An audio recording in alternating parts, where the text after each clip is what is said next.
होई गणनायक करिबर बदन करहु अनुग्रह सोई बुद्धि राशि शुभ गुण सदन बंदौ गुरुपद पदुम परागा सुरुचि सुबास सरस अनुरागा मंगल भवन अमंगल हारी उमा सहित जहि जपत पुरारी सुमिर शिवा शिव पाई पसाऊं बरनऊं राम चरित चित जाऊं पानी ग्रहण जब कीन महेशा यह से तब सकल सुरेशा हरि राम चरित सब आए प्रेम पुलक लोचन जल छाए कवन सो काज कठिन जग माही जो नहीं होई तात तुम पाही राम काज लगी तब अवतारा सुनता ही भयाऊं पर्वता कारा। हे महादेव इस जगत में बाबा इस जीवन में बाबा न कोई कार्य कठिन है नहीं कोई कार्य संभव है या सारे कार्य सरल और संभव हो जाते हैं बाबा अगर आपकी कृपा हो जाए। तब मुनि सादर कहा बुझाई चरित एक प्रभु देखिए जाई धनुष यज्ञ सुनि रघुकुल नाथा हर्ष चले मुनि बर के साथा आश्रम एक दीख मगमाही खग मृग जीव जंतु तह नाही पूछा मुनि शिला प्रभु देखी सकल कथा मुनि कहा विशेषी मंगल भवन अमंगल हारी उमा सहित जहि जपत पुरारी मंगल भवन अमंगल हारी उमा सहित जहि जपत पुरारी गौतम नारी श्राप बस उपल देह धरि धीर चरण कमल रज चाहती कृपा करहु रघुवीर मंगल भवन अमंगल हारी उमा सहित जहि जपत पुरारी। जनकपुरी की ओर भगवान राम और लक्ष्मण जी गुरुदेव विश्वामित्र जी के साथ में और भी बहुत सारे विप्र ब्राह्मण मुनि साधु संतों के साथ चल दिए हैं। चलते चलते रास्ते में एक ऐसी जगह दिखी जो एक पुराना आश्रम लग रहा था लेकिन वो आश्रम ऐसा था कि जहां न कोई जीव जंतु जाना चाह रहा था न कोई पशु पक्षी न ही कोई मनुष्य। लोग उधर से जाते लेकिन आश्रम में कोई नहीं जाता। आश्रम एकदम वीरान सूना सा पड़ा हुआ है और उस आश्रम में दूर से एक शिला दिखती। प्रभु श्री राम गुरुदेव विश्वामित्र जी से पूछते हैं पूछा उन्हें शिला प्रभु देखी सकल कथा ने कहा ऋषि से कि हे गुरुदेव यह कैसी शिला है और यह आश्रम इतना सुनसान क्यों पड़ा है इतना वीराने की तरह क्यों पड़ा है। महर्षि विश्वामित्र ने प्रभु श्री राम को कथा सुनाया सारी बात बताई कि हे राम यह जो शिला है यह वास्तव में देवी अहिल्या और देवी अहिल्या के प्रति गौतम ऋषि ने देवी अहिल्या को पत्थर हो जाने का श्राप दिया था और सिर्फ देवी अहिल्या ही पत्थर हो जाए ऐसा श्राप नहीं। उस शिला को जो भी कोई छुएगा वह भी पत्थर हो जाए। इसी भय के कारण न कोई जीव जंतु वहां जाता है और न ही कोई स्पर्श करता। प्रभु श्री राम कहे कि हे गुरुदेव गौतम ऋषि तो ऋषि हैं मुनि हैं और उन्होंने अपनी ही पत्नी को श्राप दे दिया क्यों। विश्वामित्र जी ने कहा कि हे राम प्रकृति की लीला ही ऐसी, समय का विधान ही ऐसा होता है कि कभी कभी न चाहते हुए भी वह हो जाता है जो किसी को पसंद ना। गौतम ऋषि की पत्नी अहिल्या बहुत ही सुंदर और व्यवहार कुशल थी। देवराज इंद्र की दृष्टि उन पर पड़ी और देवराज इंद्र ने चाहा कि उनकी पत्नी गौतम ऋषि को छोड़ करके उनसे विवाह कर ले। लेकिन अहिल्या गौतम ऋषि से बहुत प्रेम करती थी। गौतम ऋषि भी अहिल्या से बहुत प्रेम करते थे। एक बार सुबह गौतम ऋषि स्नान करने के लिए गए तो देवराज इंद्र ने गौतम ऋषि का वेश बना करके गौतम ऋषि के आश्रम में प्रवेश किया। अहिल्या को लगा कि उनके पति आ गए हैं, लेकिन वह तो देवराज इंद्र थे। आश्रम में जिन पक्षियों को गौतम ऋषि ने पाला था, उन पक्षियों ने गौतम ऋषि को सूचना दिया कि आपके वेश बना करके कोई आपके आश्रम में घुसा है। गौतम ऋषि जब वापस आए और देखा यह तो हमारा वेश बना करके कोई और है। अहिल्या को उन्होंने बहुत श्राप दिया कि तुम जितने रूपवान हो उतने गुणवान भी होना चाहिए। कोई भी हमारा वेश बना के आ जाएगा और तुम उसको अपना पति समझ लोगी। तुम्हारी बुद्धि तो पत्थर के समान। तो जाओ, मैं तुम्हें आज श्राप देता हूं कि तुम पत्थर की हो जाओ। और देवराज इंद्र को भी कोढ़ी हो जाने का श्राप दिया। अहिल्या बड़ी क्षमा याचना की, विनती की कि हे नाथ, हमको क्षमा करिए, अज्ञानता अवश है और आप तो ऋषि मुनि हैं, महर्षि हैं, दयालु हैं, कृपालु हैं, दूसरों पर कृपा करते हैं। हमें अपनी दासी जान करके हमारे ऊपर भी कृपा की। बाद में गौतम ऋषि का जब हृदय वसीजा तो गौतम ऋषि ने कहा कि जो श्राप दे दिए हम तो दे दिए हैं, लेकिन यह वरदान भी देते कि जब भगवान श्री राम अवतार लेंगे और उनके चरणों की धूल तुम्हारे ऊपर पड़ेगी तो तुम पुनः फिर से अहिल्या के स्वरूप में आ जाओगे। इसलिए हे राम, यह शिला तुम्हारी ही प्रतीक्षा में वर्षों से इसी स्थान पर पड़ी हुई। चल करके अपने चरणों के धूल उस शिला पर प्रभु श्री राम विश्वामित्र जी की आज्ञा का पालन करते हैं। गौतम नारी श्राप बस उपल दे चरण कमल रज चाहत कृपा कनम और जाकर के अपने चरणों को उस शिला पे रखते हैं। जैसे ही भगवान अपने चरणों को उस शिला पे रखते हैं वैसे ही वह शिला अहिल्या के रूप में परिवर्तित हो जाती है। देवी अहिल्या प्रभु श्री राम के चरणों की धूल पा करके फिर से स्त्री स्वरूप में आ जाती हैं और भगवान के चरणों को वो पकड़ देती। भगवान के चरणों को पकड़ करके अहिल्या देवी प्रभु श्री राम के स्तुति गुणगान करती है।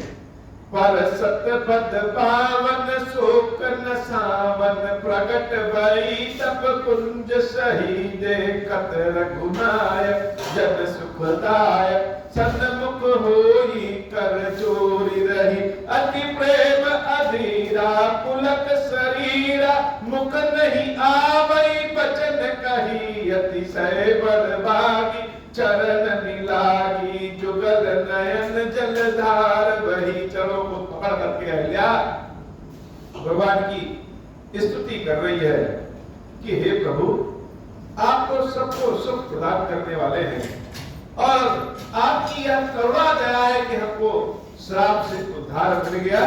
धीरज मन कीना प्रभु पहुँचीना रघुपति कृपा भगति पाई अति निर्मल बानी अस्तुति ठानी ज्ञान काम जय रघुराई मैं नारी अपावन प्रभु जग पावन रावण रिपुजन सुखदाई राजीव विलोचन भव भय मोचन पाहि पाहि सर नहीं आई मुनि श्राप जो अति बल कीना परम अनुग्रह पैमाना दे नौ भरि लोचन हरि भव मोचन इहै लाभ शंकर जाना विनती प्रभु मोरी मैं मति बोरी नाथ न मांगऊ बल आना पद कमल परागा रस अनुरागा मम मन मधुप करे पाना जहि पद सुर सरिता परम पुनीता प्रकट भई शिव शीस धरी सोई पद पंकज जहि पूजत अजमप सिर धर कृपाल हरि यही भांति सिधारी गौतम नारी बार बार हरि चरण परी जो अति मन भावा सो बर पावा जय पति लोक आनंद भरी मंगल भवन अमंगल हारी उमा सहित जहि जपत पुरारी मंगल भवन अमंगल हारी उमा सहित जहि जपत पुरारी अस प्रभु दीन बंधु हरि कारण रहित दयाल तुलसीदास सकते ही भुज तुलसीदास सकते ही भजु झाड़ी कपट जंजाल मंगल भवन अमंगल हारी उमा सहित जहि जपत पुरारी मंगल भवन अमंगल हारी उमा सहित जहि जपत पुरारी। देवी अहिल्या भगवान के चरणों को पकड़ के कह रही है कि हे प्रभु ठीक किया कि मेरे पति ने हमको श्राप दिया, श्राप न दिया होता तो हमारे अंदर तो इतनी क्षमता नहीं है कि आपके चरणों का दर्शन चरणों का स्पर्श प्राप्त कर सके। मेरे पति ने मुझे श्राप दे करके इस लायक बना दिया कि आपके चरणों का स्पर्श प्राप्त हो गया। जिन चरणों के लिए भगवान शंकर त्रिपुट धारण करते हैं, जिन चरणों के दर्शन का लाभ शिव जी जानते हैं, ब्रह्मा जी जानते हैं और ऐसा जानते हैं कि जिनके चरणों से निकली हुई गंगा को भगवान शंकर अपने शीश पे रखते हैं। आज उन्हीं चरणों के दर्शन और स्पर्श हमें भी हो गया। यह हमारे पति के श्राप के कारण हुआ। कभी कभी जीवन में जब दुख आता है और दुख के बाद जब सुख मिलता है तो ऐसा लगता है कि शायद अगर यह दुख न मिला होता तो शायद यह सुख भी नहीं मिलता। भगवान के चरणों का पूजन करके उनके आशीर्वाद से देवी अहिल्या अपने पति के लोक चली गई और प्रभु श्री राम सबके साथ फिर से जनकपुरी की ओर प्रस्थान करते हैं। मंगल भवन अमंगल हारी उमा सहित जहि जपत पुरारी चले राम लक्ष्मण मुनि संगा गए जहाँ जग पावनी गंगा गादी सुनो सब कथा सुनाई जहि प्रकार सुर सरी मही आई तब प्रभु ऋषि समेत नहाए विविध दान महि देवन पाए हर्ष चले मुनि वृंद सहाया वेगी विदेह नगर नियराया पुर रम्यता राम जब देखी हर्षे अनुज समेत विशेषी बापी कूप सरित सरनाना सलिल सुधा सम मनि सोपाना गुंजत मंजु मात रस भृंगा पूजत कल बहु बरन विहंगा बरन बरन विकसे बन जाता त्रिविध समीर सदा सुख दाता मंगल भवन अमंगल हारी उमा सहित जहि जपत पुरारी मंगल भवन अमंगल हारी उमा सहित जहि जपत पुरारी सुमन वाटिका बागवन विपुल विहंग निवास फूलत फलत सुपालवत सोहत पुर चहुपास मंगल भवन अमंगल हारी उमा सहित जहि जपत पुरारी बनई न बरनत नगर निकाई जहाँ जाई मन तहाई लोभाई चारु बजारु विचित्र अंबारी मणिमय विधि जनु स्वकर सवारी धनिक बनिक बर धन समाना बैठे सकल वस्तु लय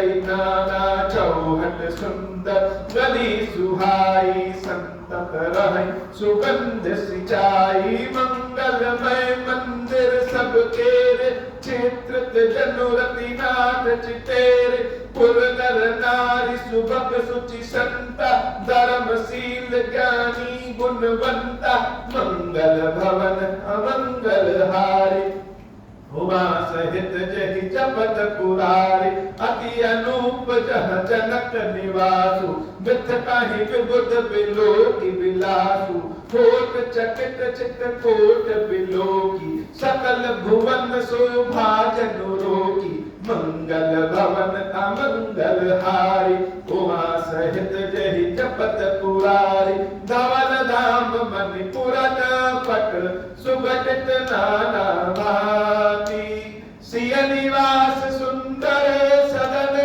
शोभा किम कही जाती धवल धाम मणिपुरन पट सुगठित नाना भांति सिय निवास सुंदर सदन शोभा किम कही जाती मंगल भवन अमंगल हारी उमा सहित जहि जपत पुरारी सुभग द्वार सब पुलिस कपटा सुभग द्वार सब पुलिस कपाटा धूप भीर नट मागत भाटा बनी विशाल बाजी गजशाला है गए रथ संकुल सब काला सुर सचिव से नभ बहु तेरे नृप गृह सरस सदन सब घेरे पुर बाहर सर सरित समीपा उतरे जह तह विपुल महीपा देखी अनूप एक अवराई सब सुपास सब भांति सुहाई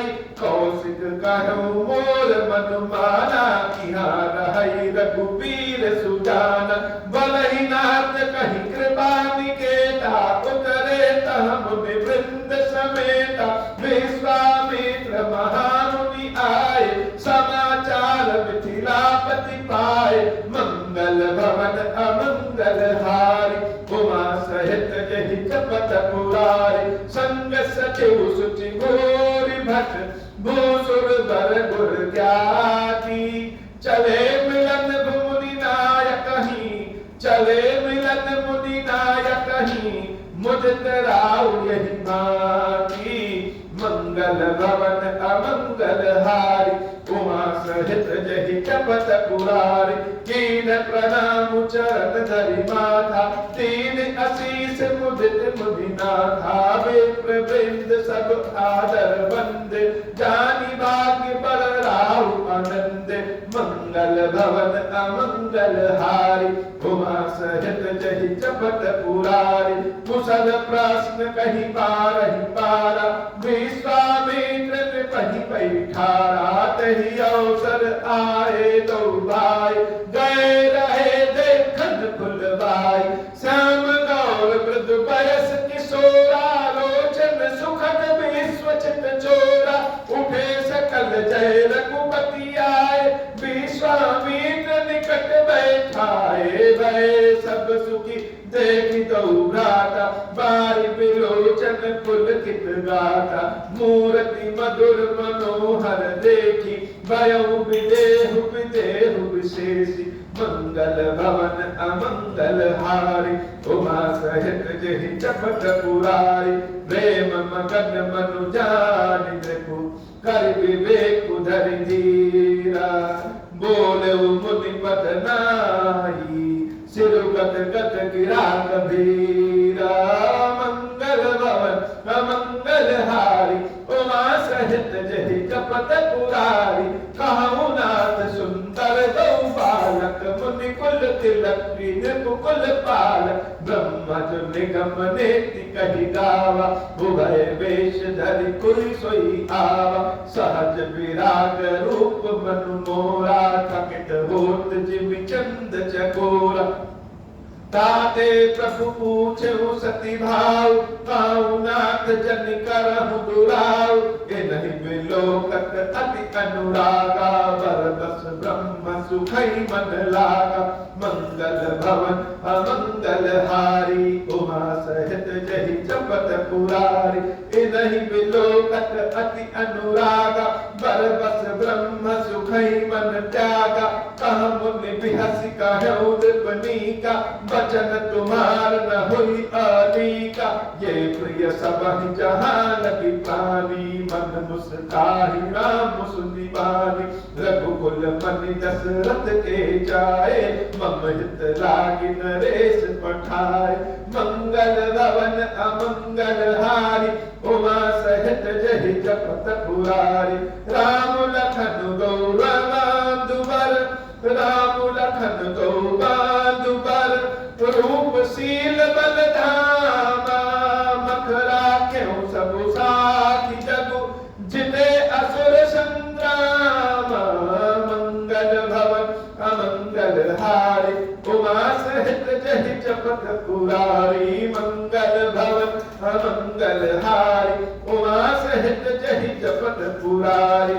मंगल भवन अमंगल हारी, उमा सहित जहि जपत पुरारी, मंगल भवन अमंगल हारी, उमा सहित जहि जपत पुरारी।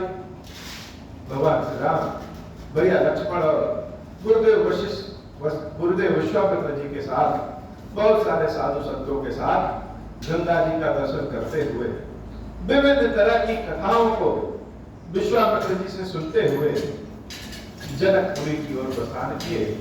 चलते चलते अब जनकपुरी नजदीक आ गई है। रास्ते में एक जगह आम के बगीचे को देख करके विश्वामित्र जी ने कहा कि हम लोग यहीं पे विश्राम, सारे ऋषि मुनि सब लोग वहीं पे विश्राम कर दिए। और यह बात जब जनक जी महाराज तक पहुंची तो जनक जी महाराज स्वयं गुरुदेव विश्वामित्र जी से मिलने चले गए। गुरुदेव विश्वामित्र जी के पास आकर के उनके चरणों को प्रणाम किया और विश्वामित्र जी से कुशल क्षेम पूछी। अभी बातचीत चली रही है, तब तक दोनों भाई राम और लक्ष्मण जनकपुरी की फूल पत्तियों आदि को, शहर को, नगर को देखने गए हुए थे और देख करके वापस आ गए।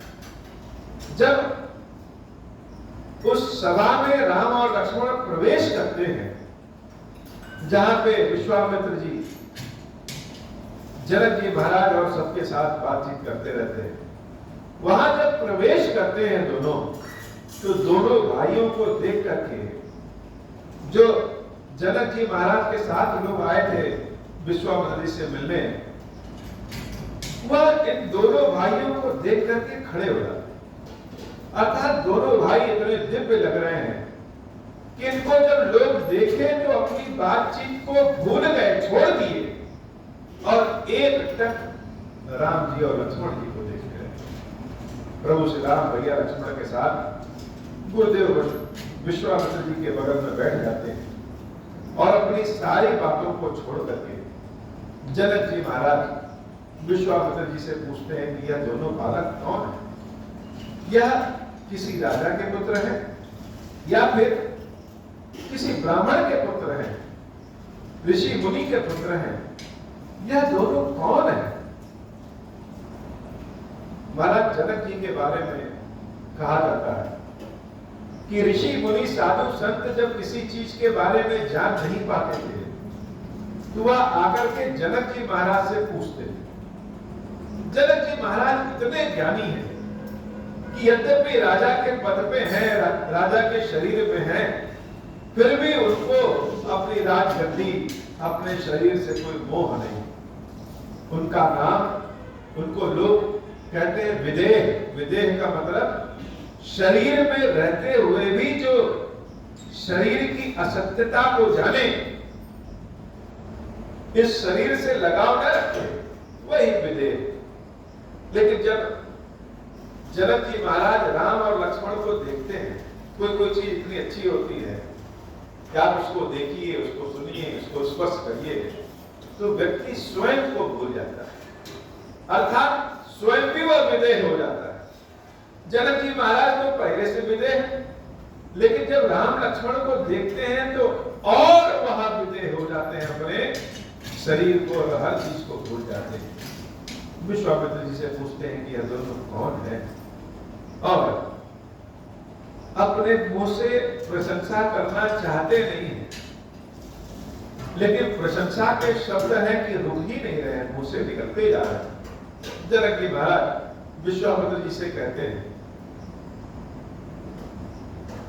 कि ईश्वर को, ब्रह्मा को जो कहा गया है कि नेति नेति यानी और अधिक और अधिक और अधिक, इन दोनों को देखने के बाद वही अनुभव हो रहा है कि इनको हम देखते रहे और देखते रहे और देखते रहे और देखते रहे। उभय वेश धरि की सोई आवा, ब्रह्मा जो निगम नेत्र कहिगा। ये दोनों जो एक श्याम रंग के हैं और एक गौर वर्ण के, ये तो दोनों ब्रह्म लग रहे हैं, ईश्वर के स्वरूप में लग रहे हैं। लग रहा है कि एक ही ईश्वर दो रूपों में, एक श्याम रंग में और एक गौर रंग में, गौर वर्ण में आया है। यह दोनों एक ही लग रहे हैं, और इनको जितना देख रहे हैं उतना ही देखने का मन कर रहा है। सहज विराग रूप मन मोरा, थकित होत जिमि चंद्र चकोरा।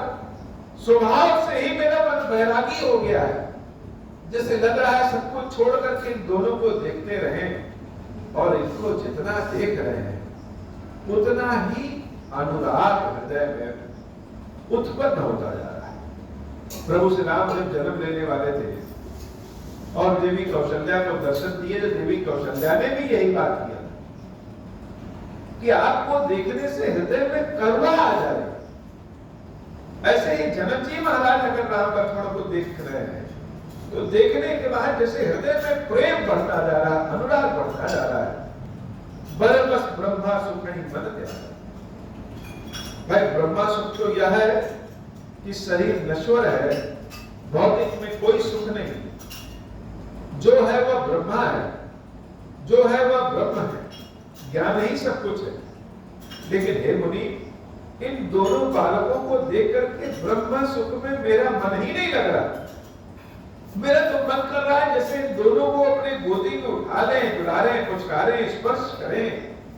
हम तो जैसे विदेह से, बैरागी से शरीर वाले हो जा रहे हैं, ऐसा हमारे अंदर अनुभव होने लग रहा है। यह दोनों कौन है? विश्वामित्र जी हंसते हैं और कहते हैं, हे महाराज, आपकी गलती नहीं है, वचन तुम्हार न होई अधिकार, कह मुनि बिहस कहो निर्विकार। ये प्रियसम ही जहां तक प्राणी, जहां तक प्राणी है, यह दोनों तो सबको प्रिय है, आपको भी प्रिय लग रहे हैं। आप जो कहे हैं वो गलत नहीं है। जनक जी महाराज जो कहे वो गलत कैसे हो सकता है?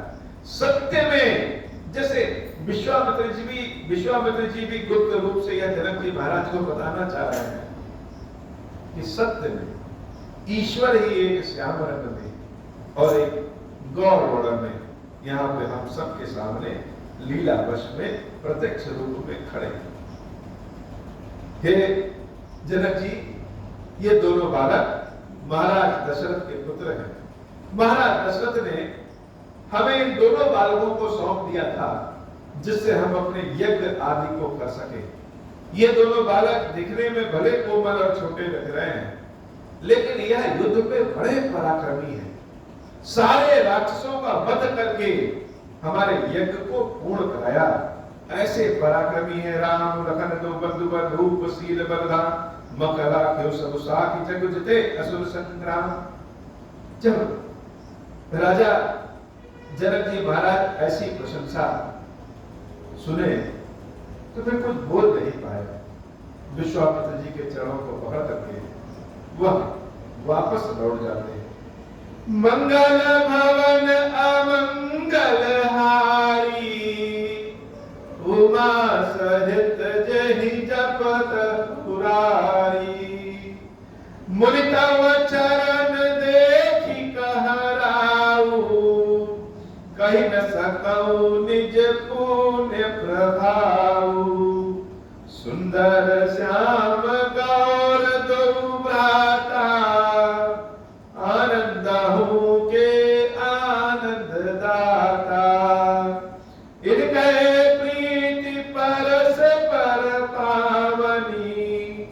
कहीं न जाई मन भाव सुहावनी।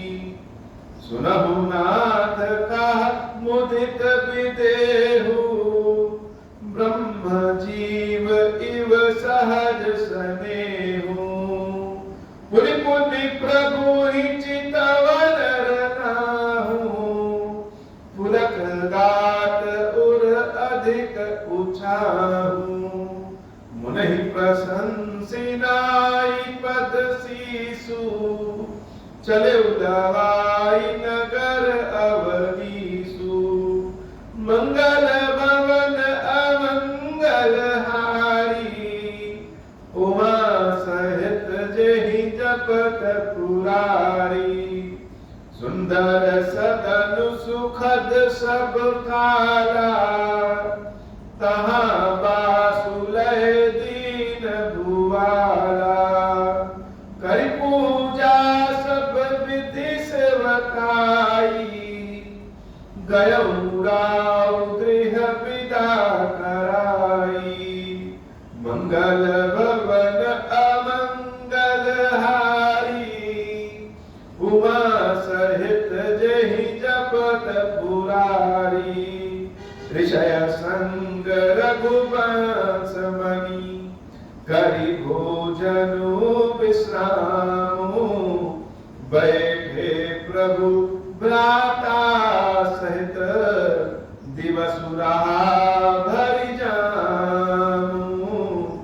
मंगल भवन अमंगल हारी, उमा सहित जेहि जपत पुरारी। जनक जी महाराज मुनिवर विश्वामित्र जी और सबसे विनती करके उनको अपने राजमहल में लेके जाते हैं और उचित जगह विश्राम करवा करके विदा बन करके स्वयं चले जाते हैं। भगवान श्री राम और लक्ष्मण जी आनंद प्रदान करने वाले हैं, आनंद के भाव में। कथा जैसे अब आनंद की ओर और बढ़ रही है, क्योंकि प्रभु श्री राम लक्ष्मण जी जनकपुरी में प्रवेश कर गए हैं। वैसे तो धनुष यज्ञ होने वाला है और धनुष यज्ञ में जो कोई भी भगवान शंकर के धनुष को तोड़ेगा वह देवी सीता से विवाह करेगा, ऐसी प्रतिज्ञा जनक जी महाराज ने की है। लेकिन इधर तो कुछ और होने वाला है। लोग चाहते क्या है और होने वाला क्या है। जब कभी अच्छा समय आने वाला रहता है, सुख आने वाला रहता है, आनंद आने वाला रहता है, तो उसकी अनुभूति पहले से ही शुरू हो जाती है। जैसे दिन जब निकलने वाला होता है तो प्रकाश पहले ही, सूरज के पहले ही प्रकाश पहुंच जाता है। शरद ऋतु जब आने वाली रहती है तो मौसम पहले ही ठीक होने लगता है। वैसे ही जीवन में राम के सीता और सीता के जीवन में राम आने वाले हैं और यह सुख, यह आनंद सबके जीवन में आने वाला है। कथा बड़े ही सुंदर स्वरूप में आगे बढ़ रही है।